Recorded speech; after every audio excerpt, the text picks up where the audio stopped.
This channel does not promote any violent, harmful, or illegal activities. All content provided by this channel is meant for an education purpose only.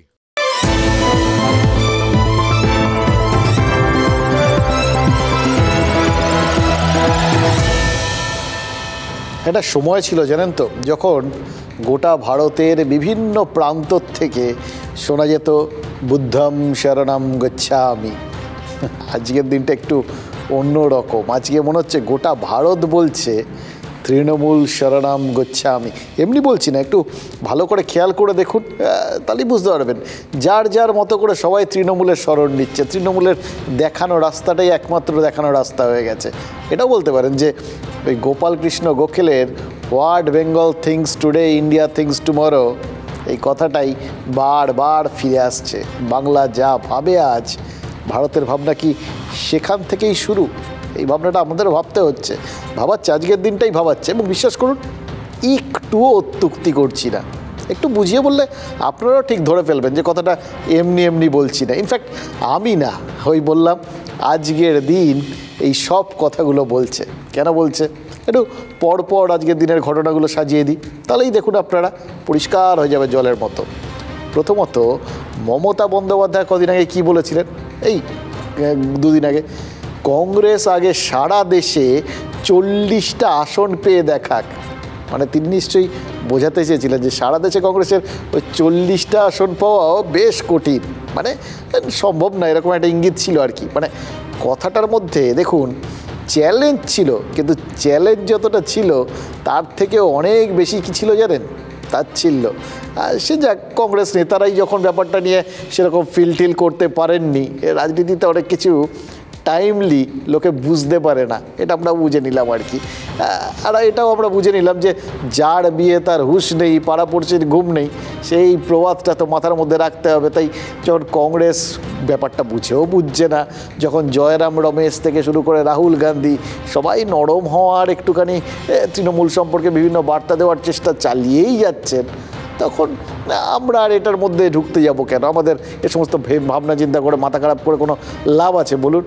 কিন্তু মুশকিল হচ্ছে, এটা তো আমরা ভাবছি, আমি ভাবছি, আপনি ভাবছেন, বাকি সবাই তো ভাবছে না। রাজনৈতিক নেতারা, আপনি বুঝতে না চাইলেও নেতারা তো বোঝানোর চেষ্টা করবেনই, তারা ছাড়ার পাত্র নন। কিন্তু কারণ ওই কোথাও গিয়ে তাদের সামনে কেউ তো রাস্তা দেখিয়ে দিয়েছেন। আজ রাজ্যসভায় প্রধানমন্ত্রীর জবাবি ভাষণ ছিল, সেই ভাষণ দিতে উঠে আগাগোড়া কংগ্রেসের কাটা ঘায়ে নুনের ছিটে দিয়েছেন নরেন্দ্র মোদী। সেটা দেবেনি, তার প্রধান প্রতিপক্ষ বলে তিনি মনে করছেন। তারপরেই যে জোট হয়েছে, সেই জোটেরও বড় শরিক মানে দাবি করে হচ্ছে তারাই। আলটিমেটলি মানে সব কিছু ধরলে হয়তো তাদের ওইভাবে মনে হবে, কিন্তু বিভিন্ন আঞ্চলিক দল, মানে তাতে আপ যেরকম রয়েছে, তৃণমূলও সেরকম রয়েছে। বিশেষ করে তৃণমূল নেতৃত্ব কংগ্রেসকে বড় শরিক মানতেই রাজি নন। সেজন্যই তো ওই 40টা আসনের কথা বলেছেন আর কি। আর সেই জন্যই সব থেকে বেশি নুন ছিটাতে, ওই নুনটা ধার নিয়েছেন বাংলা থেকে, মানে প্রধানমন্ত্রী। ওই বাংলা তথা তৃণমূল নেত্রীর কথার রেশটা জাস্ট তিনি ধরে নিয়েছেন। ওইখান থেকে কিউ নিয়ে একদম কংগ্রেস সভাপতি মল্লিকার্জুন খার্গেকে শুনিয়ে প্রধানমন্ত্রী বলেছেন, আরে বাংলা থেকে তো আপনাদের জন্য চ্যালেঞ্জ এসছে, আপনারা নাকি 40টা আসনও পাবেন না। তারপরে হাসিটা দেখেছিলেন, ওই হাসিটাই বলছে মমতা বন্দ্যোপাধ্যায়ের তাচ্ছিল্য 10 গুণ বাড়িয়ে ফেরত দিয়েছেন নরেন্দ্র মোদী। আর ফেরত দিয়েছেন শুধু কংগ্রেসকে নয়, একদম ইন্ডিয়া জোটকে। ঘটনাচক্রে যে জোটে অনেকটা ওই বাঁ হাতটা ঠেকিয়ে রাখার মতো করে হলেও তৃণমূল কিন্তু এখনও আছে।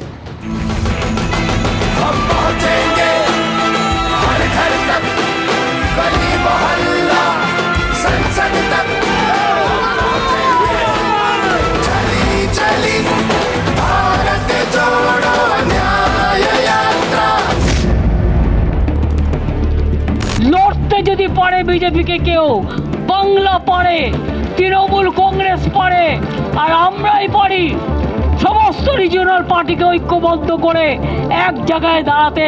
কংগ্রেস তুমি তো একা পারবে না, তুমি 40টা সিট পাবে কিনা আমরা জানি না।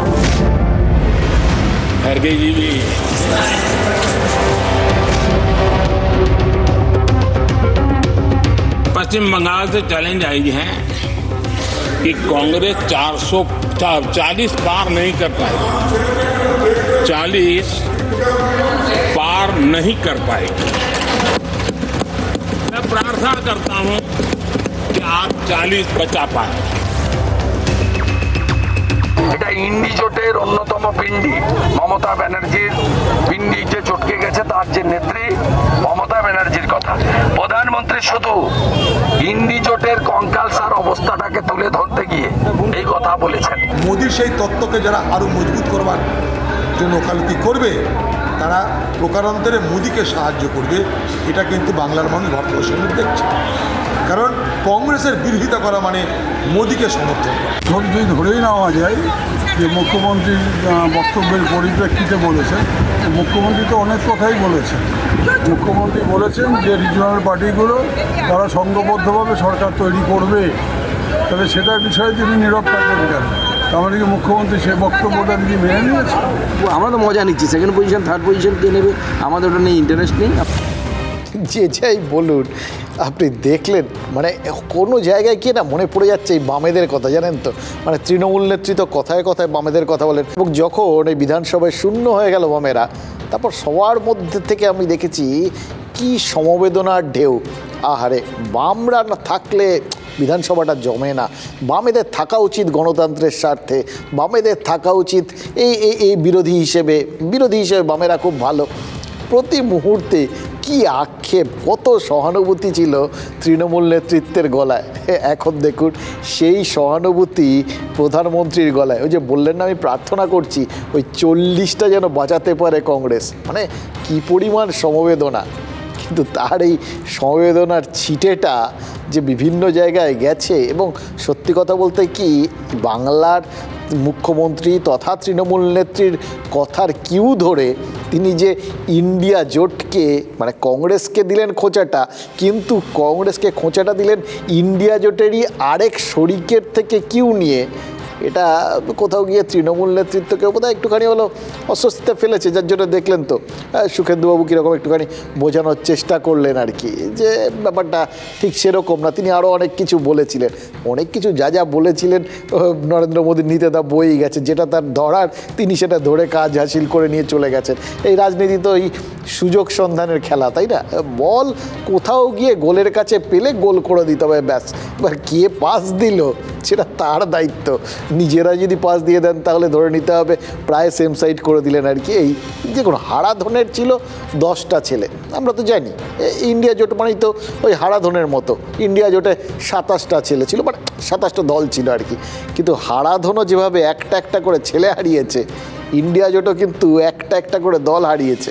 মানে তৃণমূল বা আম আদমি পার্টির মতো যারা খাতায় কলমে এখনও জোটে আছে, তারাও তো মোটামুটি যাওয়ার পথেই, প্রতি মুহূর্তেই তো বলছে যেখানে যে শক্তিশালী, তারা যেখানে শক্তিশালী সেখানে একলা চলবে, মানে জোট এখানে আছে ওখানে নেই, এরকম হাত খ্যাচড়া জোটের কী মানে আছে একমাত্র তারাই জানেন আর কি। এবং সত্যি কথা বলতে কি তৃণমূল নেতৃত্ব বলেই দিয়েছেন যা হবে ভোটের পরে, আগে সব বিভিন্ন আঞ্চলিক দল জিতবেন তারপর তারা ঠিক করবেন নেতা কে হবেন আর কি। ভোটের পরে তো অনেক কিছুই হতে পারে, অনেকে জিততে পারে, তো অনেকের সম্পর্কে অনেক সিদ্ধান্ত হতে পারে। পুরো ব্যাপারটা যদি ভোটের পরের জন্যই তিনি ঠেলে রেখে দেন, তাহলে কি আর এই জোট ঠোট নিয়ে এখন বিশেষ কথা বলার বিশেষ জায়গা আছে? যাই হোক, ওই হারাধনের উপমাটাই এই মুহূর্তে সবথেকে অ্যাপ্রোপ্রিয়েট মনে হচ্ছে এই জোটের জন্য। দেখুন, তৃণমূল শরণম গোস্বামী করে কংগ্রেসকে কি চাপে ফেলে দিলেন না এইরকম একটা পরিস্থিতিতে প্রধানমন্ত্রী? আর শুধু যে প্রধানমন্ত্রী নরেন্দ্র মোদী তৃণমূলকে স্মরণ করে ঘুরিয়ে তাদেরও প্রস্তুত করছেন এরম তো নয়, কিন্তু ফলো তো করছেন, এটা বুঝতে পারছি। নরেন্দ্র মোদী ধরতে হবে খাতায় কলমে। সুখেন্দুবাবু বললেন তো যে এইটাকেই বেছে নিলেন, আরে বেছে তো নিয়েছেন, একটা জায়গা বেছে নিয়েছেন ফলো করার জন্যে। তিনি একা না, আরও অনেকেই নিচ্ছেন, সর্বভারতীয় ক্ষেত্রে নিচ্ছেন। এ দেখুন না, কর্ণাটকের মুখ্যমন্ত্রী কংগ্রেস নেতা সিদ্ধারামাইয়াও তৃণমূল শরণাং গচ্ছামি মন্ত্র জপতে শুরু করে দিয়েছেন। তৃণমূল নেত্রী কবে গিয়ে ওই কেন্দ্রীয় বঞ্চনার প্রতিবাদে দিল্লিতে গিয়ে ধর্ণা দিয়েছিলেন, আবার দেবেন বলেছেন। এবার কর্ণাটকের মুখ্যমন্ত্রীও কিন্তু ওই একই ইস্যুতে কেন্দ্রীয় বঞ্চনার প্রতিবাদে ওই দিল্লিতে গিয়েই ধর্ণায় বসছেন, এবং তাকে সমর্থন জানাচ্ছেন কে? ডিএমকের মুখ্যমন্ত্রী স্ট্যালিন তামিলনাড়ুর থেকে। এবার এই যে মানে বিরোধী, এর মধ্যে আবার কাল থেকে দিল্লিতে আন্দোলন শুরু করছেন কেরলের মুখ্যমন্ত্রী সিপিআইএম নেতা বিজয়ন। এতজন মুখ্যমন্ত্রী সব অবিজেপি রাজ্যের, এবং সবাই নিজেদের বঞ্চিত বলে মনে করছেন, এবং তারা তাদের রাস্তা খুঁজে পাচ্ছেন ওই তৃণমূল নেত্রীর দেখানো পথেই। তাহলে এটা তো বলতেই হবে যে সব মানে সর্বভারতীয় ক্ষেত্রেও সবাই তৃণমূলের দেখানো পথে হাঁটছে। দুটো উদাহরণ হয়ে গেল, কিন্তু একদিনে দুটো উদাহরণ সর্বভারতীয় ক্ষেত্রে। তৃতীয় উদাহরণটাও আছে। দেখুন, অভিষেক বন্দ্যোপাধ্যায় লোকসভায় কেন্দ্রীয় স্বরাষ্ট্র মন্ত্রকের কাছে একটা প্রশ্ন রেখেছিলেন। জানতে চেয়েছিলেন সহজ সরলভাবে দেশের বিভিন্ন জেলে সর্বোচ্চ কত বন্দি থাকতে পারে, আর বর্তমানে সেই জেলগুলোতে কত বন্দি রয়েছে, আর তার সঙ্গে এই সংশোধনাগারে বন্দীদের সংখ্যা নিয়ে কি কি পদক্ষেপ করা হচ্ছে। এই তিনটে প্রশ্ন উত্তর চেয়েছিলেন, সিম্পল প্রশ্ন উত্তর চেয়েছিলেন অভিষেক বন্দ্যোপাধ্যায়। দেখুন, সাংসদ হিসেবে এই সমস্ত প্রশ্ন তোলা তো তার দায়িত্ব, মানে এসব মানে কি প্রশ্ন তোলাটা তার দায়িত্ব, তিনি প্রশ্ন তুলতেই পারেন। এবং কোথাও লেখা আছে নাকি যে জেল নিয়ে অভিষেক বন্দ্যোপাধ্যায় কোনো প্রশ্ন তুলতে পারবেন না? তাই তুলেছেন, ব্যাস তাতেই বিরোধীরা রে করে ঝাঁপিয়ে পড়েছেন।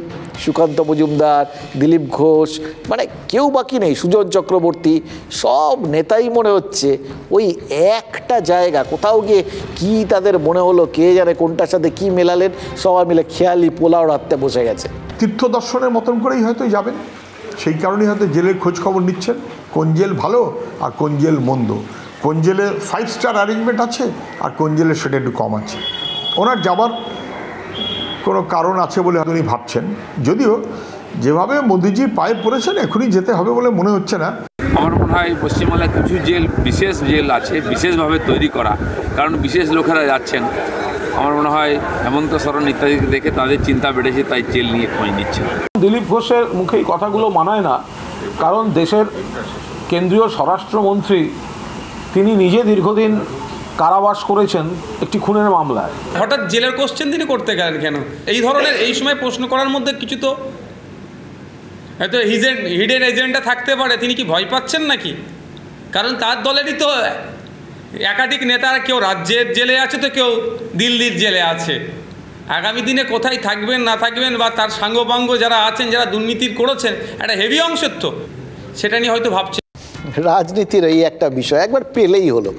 অভিষেক কেন জেলের খোঁজ খবর নিয়েছেন শুনলেন তো, তাই নিয়ে যে যার মতো করে ন্যারেটিভ তৈরি করে নিলেন, এবং সব বিভিন্ন মুখী ন্যারেটিভ আর কি। বিরোধীরা কি ভুলে গেলেন যে অভিষেক তৃণমূলের সর্বভারতীয় সাধারণ সম্পাদক, দলের নাম্বার 2। দেখুন, তার দলের ইতিমধ্যে এটা ঘটনা যে পার্থ চট্টোপাধ্যায়, মানিক ভট্টাচার্য, জীবন কৃষ্ণ সাহা, মানে অনুব্রত মণ্ডল, এরকম একাধিক নেতা এখন দেশের বিভিন্ন জেলে রয়েছেন। পার্থ চ্যাটার্জিরা তবু না হয় কলকাতার প্রেসিডেন্সি জেলে আছেন, কিন্তু অনুব্রত মণ্ডল তো ওই দিল্লিতেই রয়েছেন, তিহার জেলে। কাজে ঘরের লোকেরা যে সমস্ত জেলে আছেন সেই সমস্ত জেল নিয়ে তার কাছে কিছু তথ্য আসতেই পারে, এবং সেই তথ্যের ভিত্তিতে তার যদি মনে হয় যে বিষয়টা জনসমক্ষে তুলে ধরা উচিত এবং সেই নিয়ে জানাটা খুব জরুরি। এটা আফটারঅল মানুষই তো থাকে ওখানে, নেতা হতে পারেন, মানুষরা থাকেন, আরও বাকিরা থাকেন আর কি। যাই হোক, তো সেই সমস্ত ব্যাপার নিয়ে বক্তব্যগুলো রাখতে অসুবিধে কোথায়? নেতাদের তো এটাই কাজ, সমস্ত জায়গার থেকে সমস্ত খবরাখবর মানুষের সামনে তুলে ধরা।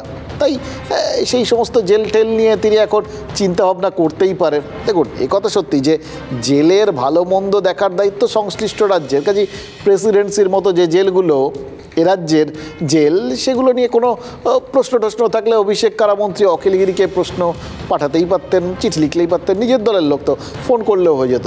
কিন্তু তা না করে তিনি যখন কেন্দ্রীয় স্বরাষ্ট্রমন্ত্রকে চিঠি দিয়েছেন, তখন বুঝতে হবে তিহারের মতো যে সমস্ত জেল অন্য রাজ্যে রয়েছে সেখানকার বন্দীদের নিয়েও কিন্তু চিন্তাভাবনা করছেন তৃণমূলের সাধারণ সম্পাদক। আর হাজার হোক, অনুব্রত মণ্ডল, তার সম্পর্কে যতই লোকে ওই মমতাপন্থী, প্রবীণপন্থী, এই সমস্ত প্রবীণ নেতাদের দলে ফেলে ঠেলে দিই, দলের লোক, তার সম্পর্কে একটা চিন্তাভাবনা থাকতেই পারে। একটা সময় যেরকম ভুবনেশ্বরের জেলে থাকতে হয়েছিল সুদীপ বন্দ্যোপাধ্যায়ের মতো তৃণমূল নেতাকে, ফলে দলের নেতারা সবাই কিন্তু বিভিন্ন জেল সম্পর্কে অভিষেক বন্দ্যোপাধ্যায়কে খবরাখবর দিয়েও থাকতে পারেন, আর এই সমস্ত ক্ষেত্রে তিনি হয়তো ব্যক্তিগত বা দলগত চিন্তাভাবনার ঊর্ধ্বে উঠেই চিন্তাভাবনা করছেন। মানে এইভাবে তো বিরোধীরাও খানিকটা নিজেদের ব্যক্তিগত বা দলগত চিন্তাভাবনার ঊর্ধ্বে উঠে ভাবনা চিন্তা করতে পারেন, করলে তো ভালো। একটু ব্রডার চিন্তাভাবনা কেন যে করেন না এটা বুঝতে পারি না। সব সময় খালি নিজেদের রাজনৈতিক চিন্তাভাবনার বশবর্তী হয়ে সব কথাগুলো বলেন। তো কিন্তু অভিষেক তিনি ওখানে যাই জিজ্ঞেস করে থাকুন, বাকি জায়গাটায় তিনি কিন্তু দলগত ভাবনা চিন্তা পুরো মাত্রায় শুরু করে দিয়েছেন। পরের সপ্তাহে 16ই ফেব্রুয়ারি ওই তৃণমূলের সমস্ত সাংসদ, বিধায়ক, ব্লক সভাপতিকে নিয়ে বৈঠকে বসতে চলেছেন তৃণমূলের সাধারণ সম্পাদক। গতকাল পর্যন্ত যাকে নিয়ে নানা জল্পনা কল্পনা চলছিল, সেই তিনি তৃণমূলের সংগঠনে ফের সক্রিয়, বোঝাই তো যাচ্ছে। কারণটাও জানতে তাই জন্য খুব ইচ্ছে করছে, হলোটা কি। মানে এমনিতে গতকাল দিল্লি থেকে ফিরেই কালীঘাটে মমতা বন্দ্যোপাধ্যায়ের সাথে দেখা করতে গিয়েছিলেন তৃণমূলের সাধারণ সম্পাদক। তাহলে কি তৃণমূল নেত্রীর কথাতেই লোকসভা ভোটের আগে ফের দলের হাল ধরতে গিয়ে এলেন অভিষেক ব্যানার্জি? এবার হাল ধরা কথাটা আবার কে কীভাবে রিয়াক্ট করবেন জানি না, কিন্তু অভিষেক তো বারবার বলেছেন এর আগে, দল নেত্রী যা করতে বলবেন তিনি সেটাই করবেন। তাহলে আগামী সপ্তাহে যে 24 জন সাংসদ, 222 জন বিধায়ক, 341 জন ব্লক সভাপতিকে নিয়ে একটা মেগা বৈঠকের আয়োজন, সেই বৈঠকও নিশ্চয়ই মমতা বন্দ্যোপাধ্যায়ের নির্দেশ মেনেই করছেন অভিষেক, তাই না? তাহলে রাশটা কার হাতে থাকবে সেই প্রশ্নটা আপাতত শিখে না বৈঠকে, সেটা ওই সেদিন বোঝা যাবে। কে আপনারা মাঝে মধ্যে বলেন ওর নাম অভিষেক ব্যানার্জি, অ্যালায়েন্স ভাইপো, একমাত্র যোগ্যতা পিসির ভাইপো। তিনি কখন শুয়ে থাকলেন, কখন উঠে বসলেন, কখন দিল্লি গেলেন, কখন আসলেন, ওতে আমাদের কী আগ্রহ? নিশ্চয়ই মোদিজির কোনো বার্তা উনি পেয়েছেন, যে কারণে উনি আবার সক্রিয় হয়ে উঠছেন।